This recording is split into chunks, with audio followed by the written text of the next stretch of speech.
Good day, everyone. My name is Zhang Hongjie. I'm a student from the Department of Political Science. And my partner on the left side and right side are Li Yixun and Yang Chenyu.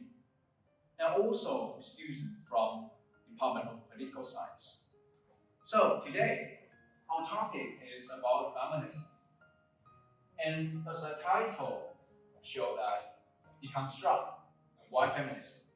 Indeed, the goal of our presentation today is to deconstruct the current societal order that men dominate over women. And in doing so, I also want to make it as a prelude to the introduction of the feminism. Next part, please. So thus, here comes the content. Our content comprises of 4 parts. The first is the impetus of the development of the feminism. And the second part comes the definition of the feminism. In this part, I would like to know what is the meaning of the feminism. And the third part, because the current societal order results from the hegemonic masculinity. So I will elaborate on this terminology. And the final one comes the summary. Apart from this, let's look at the right side, the pastor. Here is the pastor of the United States Department of Defense during the Second World War. And the purpose of this pastor was to recruit women into labor forces in order to fight for the victory and fight the victory for America. But however, when the war ended and victory comes, we want to ask whose victory and where this victory goes. Next part, please. So look at these 2 pictures. What is the differences between these NATO conferences? And you will start from the right side. The NATO in the 1960s, we could not see any women participating in this conference. But however, when times go by, NATO in 2010, we can see there are 2 women participating in this alliance and conference. And the reason why I use NATO as my example is because NATO as a military alliance always being described as a very masculine conference by the feminists. And as we can see, there's such a progress and development of the gender equality. So, my point of view, I think, in the foreseeable future, this gender equality will be more promising. Next one. So here comes the impetus.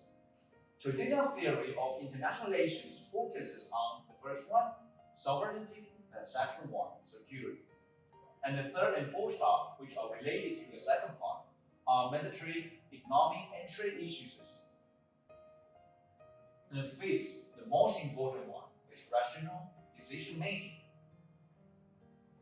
And because finalists are very masculine, which is described by the feminists, and the war parties men always ignore or omit the existence and the efforts of women.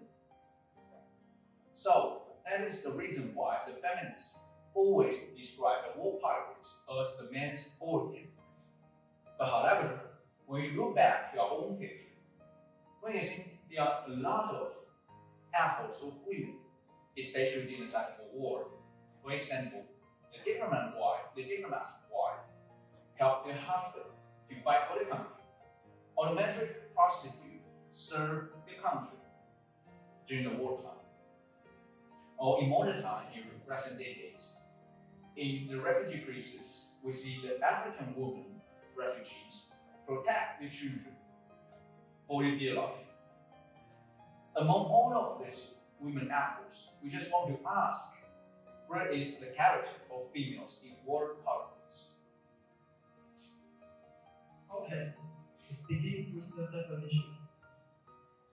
The definition of the feminism is a discourse on the reason for and the method of the phenomenon. The female is dominated by male.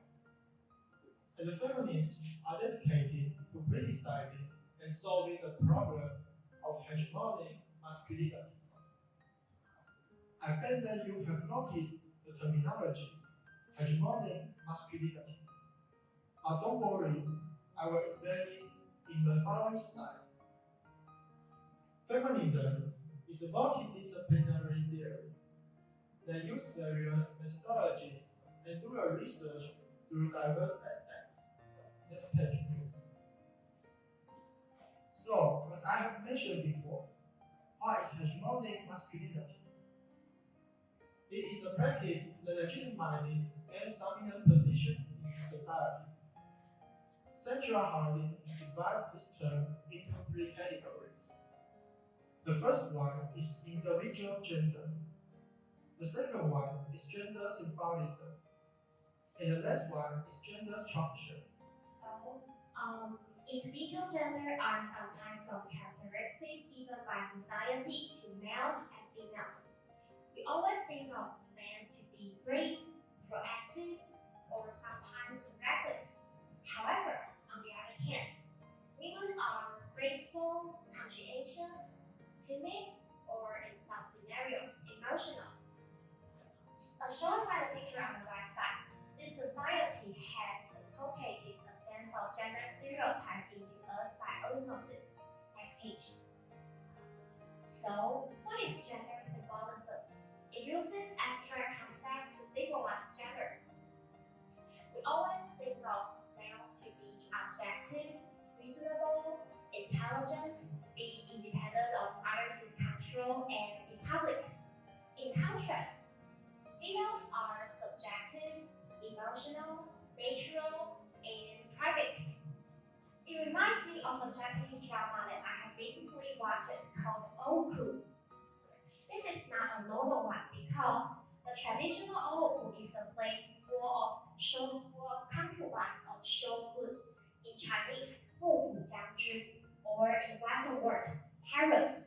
However, this Japanese drama changed the gender of the shogun and the concubines, which gives me a chance to think that what would happen once the gender of some occupations has changed. This is absolutely interesting.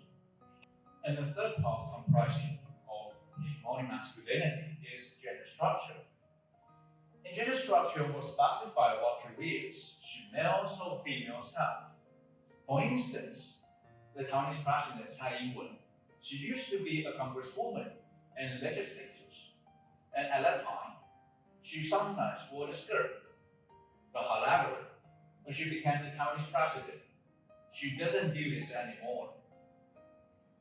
Because Taiwanese society always and only accept our national leader to be very strong, powerful, or to some degree masculine.